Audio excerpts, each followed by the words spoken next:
Olá, gente! Estamos aqui para o nosso penúltimo vídeo de função quadrática e hoje nós vamos montar o gráfico. Então, eu vou ser bem rápida para colocar os coeficientes, o determinante, as raízes e o vértice. Qualquer dúvida que vocês tenham nesse cálculo, quando vocês estiverem fazendo em casa, vocês podem deixar no comentário, que eu explico para vocês, tá bom? Mas para o vídeo não ficar muito extenso, a gente vai focar na montagem do gráfico, onde que a gente vai marcar esses pontos no nosso plano cartesiano. Então, vamos lá. O primeiro passo que vocês vão fazer é olhar a concavidade da parábola, porque isso ajuda a gente a saber se está indo no caminho certo. E a gente faz isso através do coeficiente A. Caso vocês não lembrem, se o A for maior que zero, concavidade para cima. Lembra o gráfico sorrindo? E, se for menor que zero, a concavidade para baixo. A parábola está triste. O segundo passo é o nosso ponto de interseção entre a parábola e o eixo y, que é o coeficiente c. Então, a gente consegue descobrir mais um ponto sem fazer cálculo, só olhando para a função. O terceiro passo é o cálculo do discriminante. Esse cálculo aqui é importante por dois motivos. Primeiro, para saber quantas raízes possui, raízes reais, e se possui raiz real, e porque a gente vai usar o valor do nosso discriminante para calcular o vértice da parábola. Então, a gente já calcula ele aqui em cima. O quarto passo é o cálculo das raízes, que é onde a gente vai marcar no eixo X. Então, são os dois pontos, ou um ponto, ou nenhum, que a gente marca no eixo X, certo? Então, aqui a gente calcula o discriminante para nos ajudar no vértice e o cálculo da raiz a gente pode usar Bhaskara ou soma e produto, não tem problema nenhum, tá? O importante é a gente calcular essas raízes. O quinto passo é o vértice. Por que é tão importante o vértice? A parábola, vamos ver se eu consigo fazer aqui mais ou menos. A mão livre é um pouquinho complicado. A gente tem aqui o x e o y. E a parábola, toda a parábola, ela tem um eixo de simetria. E vou fazer um eixo de simetria aqui, ó. Ele é paralelo ao eixo y. O que significa isso? Significa que o que acontecer desse lado aqui, desse eixo de simetria, vai ter que acontecer igualzinho do lado de cá. Então, imaginem que ficou igual, tá bom, gente? Esse lado tá igualzinho a esse. Então, o vértice, ele determina exatamente isso, esse eixo de simetria. Então, a gente vai saber que, a partir desse vértice, o que acontecer de um lado da parábola vai acontecer do outro lado também. Então, vamos lá. Como eu falei para vocês, eu vou colocar aqui os valores para a gente marcar. Se vocês não conseguirem fazer a conta, não conseguirem calcular alguma coisa, vocês perguntem no comentário. Nosso primeiro passo era olhar a concavidade. E a concavidade eu olho através do coeficiente A que acompanha o x ao quadrado. Nesse caso aqui é 1, é maior que zero, a concavidade está voltada para cima. Nosso segundo passo é descobrir onde é o ponto de interseção da parábola com o eixo y, que é só eu olhar o coeficiente c, que nesse caso aqui é menos 2. Então, eu já vou marcar, deixa eu só apagar aqui, e eu já vou trocar a cor da caneta para ficar mais fácil, menos 2. Vou marcar aqui, olha, no eixo y, menos 1 e menos 2. Então, aqui no menos 2 eu tenho um pontinho. Eu estou colocando aqui esse asterístico, mas vocês vão marcar um pontinho no caderno de vocês, tá? É porque com a mesa fica mais difícil de fazer esse pontinho. Então, aqui tenho um pontinho, tá vendo? A parábola vai passar por esse ponto. Nosso terceiro passo é o nosso discriminante, que nesse caso aqui é igual a 9. Então, ele possui duas raízes reais e diferentes, tá? Nosso quarto passo é o cálculo da raiz quadrada. Dessa vez está arriscando muito. Se alguém souber como faz para parar de riscar, me fala, por favor. Tem vídeo que isso não acontece, né? Eu tenho que calcular os valores de x1 e x2, tá? E vocês podem usar Bhaskara, igual eu expliquei, ou soma e produto, que eu falei que eu vou explicar em outro vídeo de equação. Mas o importante é achar x1 igual a menos 1 e x2 igual a 2, ou o contrário, se vocês calcularem primeiro e acharem o 2 e depois o menos 1, não faz diferença, tá? Esses valores a gente marca aqui no eixo x. Então, eu vou marcar menos 1 é no sentido contrário, tá aqui. Menos 1, marca um pontinho em cima do eixo x.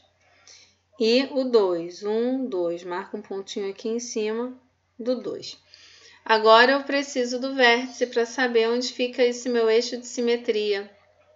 Então, aqui eu tenho o vértice, vocês calculem direitinho, vai dar meio e menos, vamos pagar menos 2,25. Vamos lá, menos 2,25. Como é que a gente marca esses números estranhos, né? Sempre quando dá um número decimal, a gente fica meio confuso. O 0,5 ele fica entre o 0 e o 1, exatamente no meio. Então, tá aqui, 0,5.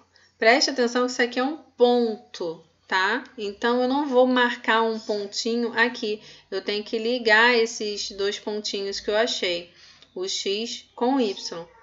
Esse 2,25 eu vou marcar aqui, para ficar mais fácil de vocês enxergar, vou trazer para cá, ó. É o menos 2,25. Ele está próximo do 2, tá? Ele não fica na metade, ele fica mais próximo do 2. E agora eu vou ligar eles, vamos ver se eu consigo. Vou ligar o 0,5 ao menos 2,25. Fiz o pontinho aqui, esse nosso pontinho é o vértice. Lembra que tem o eixo de simetria? Então, o que eu fizer de um lado, eu tenho que fazer do outro. Então, vamos lá, vou pegar esse pontinho, vou passar pelo 2, vou passar pelo 1. Deixa eu fazer de novo para tentar fazer mais bonitinho que isso. Então, vou passar aqui pelo 2, vou passar pelo 1 e vou subir. A mesma coisa do lado de cá. Então, o que eu faço de um lado, eu faço do outro e eis a nossa parábola. Vamos fazer mais um? Então, vamos lá.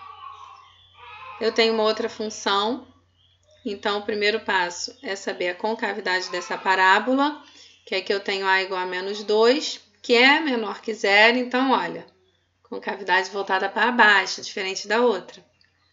Segundo passo é o nosso coeficiente C, vou ter sinal de igual aqui, não sei porquê. C é igual a menos 16, então significa que lá no eixo Y eu vou marcar menos 16. Aqui, gente, no meu eixo Y, eu não tenho aqui 16, eu vou marcar aqui embaixo. E aí eu, no caso, farei um esboço, tá? Porque para ser o gráfico, a gente tem que fazer ele certinho. No meu caso, vai ser um esboço, mas no caderno vocês façam direitinho e vocês vão ver como vai ficar esse gráfico. O nosso terceiro passo é o cálculo do discriminante, vocês vão calcular e vão encontrar 16. Então, também possui duas raízes reais e distintas. O nosso quarto passo é o cálculo dessas raízes. Vocês vão encontrar x1 igual a 2 e x2 igual a 4. E o quinto passo é o cálculo do vértice. Esse eu quero muito que vocês façam, porque vocês vão ver que por causa desse menos aqui no coeficiente A, vai dar um monte de regrinhas de sinais aí que vocês se confundem e que é importante que vocês aprendam. Então, vamos lá. O nosso vértice vai ficar 3 e 2. Então, apesar de todos os sinais que vão aparecer, vocês vão ver que a resposta é bem simples. 3 e 2. Então, vamos marcar aqui que eu ainda não marquei. Primeiro aqui no menos 16 eu tenho que fazer o pontinho, né? Que é o meu asterisco aqui. O x1 é 2 aqui no x. Então, aqui ó, no 2 eu tenho um pontinho. E no 4 eu também tenho outro pontinho. Agora eu tenho que ligar o 3 do x ao 2 do y. Então, o 3 do x está aqui. Eu não vou marcar um pontinho aqui, porque eu vou ligar ele ao 2 do y. Então, vou ligar aqui, ó, o 3 ao 2 e esse aqui é o meu vértice. Agora, a gente liga. E aí, gente, vai ficar um pouquinho torto, hein? Vamos lá. Passo por aqui, vou descendo, lembrando que não é uma reta. Tem que ter uma curvinha. E desce. E a mesma coisa desse lado. Aí vamos ver como é que vai ficar. E vou descendo, vou descendo, vou descendo. E é mais ou menos isso. Vou fazer a mesma coisa com a função quadrática, que eu vou fazer lá que eu fiz lá na função afim, que é um gráfico no GeoGebra, tá? Que aí vocês vão ver uma parábola linda, perfeitinha. Mas a ideia aqui é que vocês aprendam a montar o gráfico marcando os pontos, tá? Então, tá aqui, a gente consegue marcar quando a gente tem o vértice, a gente tem o eixo de simetria. Então, o que acontece desse lado tem que acontecer desse lado. E vocês vão conseguir montar o gráfico de uma forma mais simples, tá bom? Eu espero que vocês tenham entendido. Nosso próximo vídeo é sobre estudo da função. E eu espero que vocês assistam e entendam, prestem bastante atenção, que é um pouquinho diferente do estudo de função da função afim, mas a ideia é a mesma. Só dá um pouquinho mais de trabalho para a gente estudar a função quadrática. Até o próximo vídeo.